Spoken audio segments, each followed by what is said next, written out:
My name is Jennifer Linder, and I teach developmental psychology. So I teach courses on child and adolescent development, including our seminar in development, our research class, and I also teach 2 classes that I've developed here at Linfield based on my research interests, media and child development and aggression in children.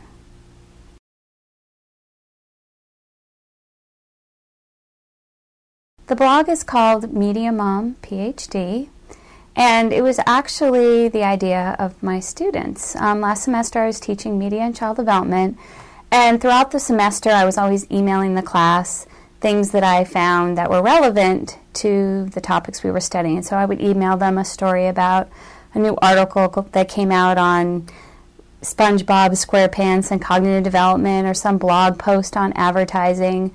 And near the end of the semester, I said, I'm really sad the class is going to be over. Who am I going to send things to? And the students said, we've been talking, and we decided you should have a blog. The stuff that we're learning in this class is really important for people to know.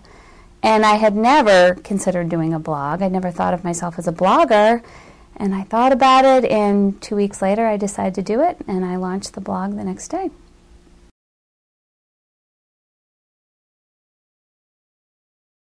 Well, the tagline for the blog is where parenting and media research collide. So I sort of have 3 goals. The first is education. So I post research, including my own, about media and child development, but I summarize it in understandable ways, but I also have links to the actual research for people who want to read it. The second goal is advocacy. What can we do as parents, as citizens, to create a healthier media climate, both locally and globally? And the third goal is sort of just a support group. And that part appeals, I think, to parents. So talking about the struggles that parents face when it comes to media decisions in their family, and advice, but also just sort of sympathizing.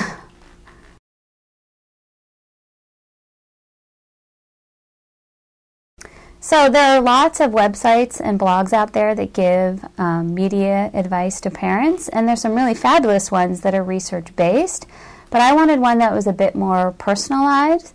So I give examples, but then I try to incorporate my own experiences as a parent.